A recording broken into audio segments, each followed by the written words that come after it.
Happy Saturday, everyone. My name is Britney Javens. I am the co-founder of the Legacy team here at Keller Williams North Atlanta.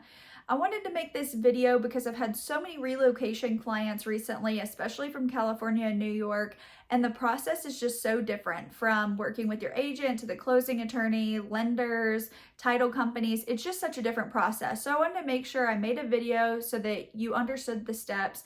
I'm going to do steps 1 through 9, and there are small steps in between, so it is important to have an agent that you know and trust that can walk you through the whole process step by step. But I'm just going to give you the broad idea of how this is going to work. So step number 1, of course, is going to be to find a reliable and trusted agent. And if you don't already have one and you're looking to move to the North Atlanta area, my team and I would love to help you. And I will give you my contact information at the end of this video and at the bottom of the video.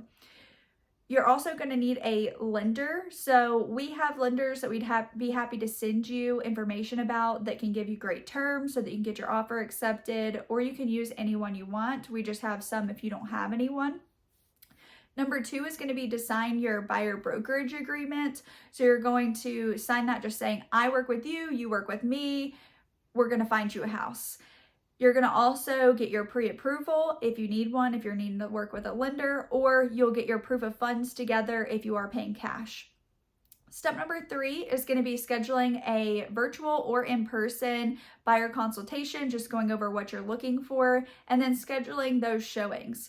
So you can do those in person, or we can do it via Zoom or FaceTime. I've had people that have bought homes that literally didn't see the house until they had already closed on it. They just trusted my judgment so much, and they did see it virtually, and it worked out. They loved their home. So that's definitely an option if you don't live in Georgia and you can't come back and forth enough. Number 4 is going to be putting in your offer once you do find that house, whether it's virtual or in person. And we're going to go over a few of the terms that you're going to need to know. We are going to choose a closing date. So unlike some other places, we do choose an exact closing date. It can be 14, 30, however many days out, and we can go over your situation and what works best for you. But that's going to be the day that we're actually going to close. We can extend it by 8 days, or we can do an amendment for longer than that, shorter than that. We can go in sooner if possible. So we can write amendments to change it, but overall we're going to stick to that closing date. So we're going to try to do something that's actually going to fit our timeline. Number 2, we're going to do our earnest money. So earnest money typically right now is between 1 to 2%. In higher demand times like summertime, sometimes that can be a little bit higher, but that's going to be average 1 to 2%. We're going to put on there our financial contingency, and that can be 10 to 14 days typically. But if you have a good lender, they may be able to do it in a shorter time. You may even be able to rush that and get it quicker. Your appraisal time is also going to be one of those things, and it's typically going to be the same kind of time frame, 10 to 14 days. But I have had people in the past pay to have that rushed, so that's always an option too. And some lenders can even get that done in 24, 48 hours I've seen. Most of the time it's going to be 3 or 4 days at least, but there are some different options if you do need to rush it because you're in a high demand market. Number 5, that is when we get our accepted offer. So they've already said, okay, we agree to your terms, we agree to your closing date, earnest money, financial contingency, or any other contingencies you have. Then we're going to start our due diligence period. So our due diligence period typically is going to be 3 to 5 days right now. During really high demand markets, we've done no due diligence or 1 or 2 days.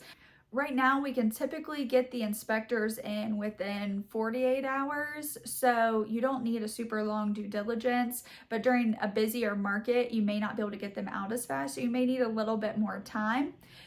So we're going to do the inspection. They're going to send you an email with all the information about every issue or potential issue with the house. Don't be scared. It is going to be very long. It's going to look very scary, but I promise you it is not scary. It's just they're working for you and they want to make sure you know every potential issue with the house. So after we've gone through that, our step number 6 is going to be to negotiate any of those issues. So if we want to either have a check written to a contractor to do those things after closing, or we can ask for them to make the repairs, or we can ask for money to be given off of the purchase price or the closing cost. So you have a couple options there. You would just go over what works best for you and what you really need to get those things done. So then step number 7 is going to be getting a clear title. We're just waiting for that from the attorney. They're going to get that going. And as soon as we have that, we're clear to close. We can set a closing time. Typically they're open from 8 to 5. We can get a time scheduled in there, whatever works best for you, whether you're going to do it in person or virtually. We can get that scheduled for everybody. And then if you need a DocuSign, they can get that set up with you. And then step number 8 is going to be doing your final walkthrough. I have before done the final walkthrough for someone, done it virtually, just made sure everything looked good. The house didn't flood, set on fire, have a branch through the roof, which is typically more vacant houses, so that can happen too.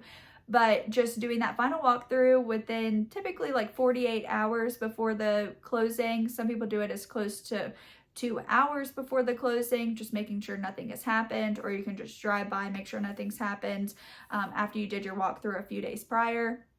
So then after you've walked through it, everything looks good, everything's there that's supposed to be there, and everything is gone that's not supposed to be there.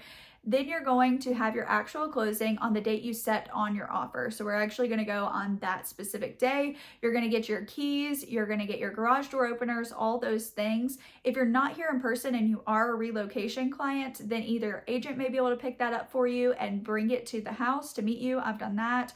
Or they can leave it at the closing attorney's office and you can go pick that up when you get into town. And then now it's time for you to own the house and make it your own, which is so exciting. I love seeing my clients get those keys in their hand and get to make the house their own. That's just the best feeling in the world. Love being able to hand over the closing gift for my clients and be like, it's yours. Just such an exciting process. I love real estate. So if you're looking to move to Georgia, my team and I would love to be your real estate resource of choice.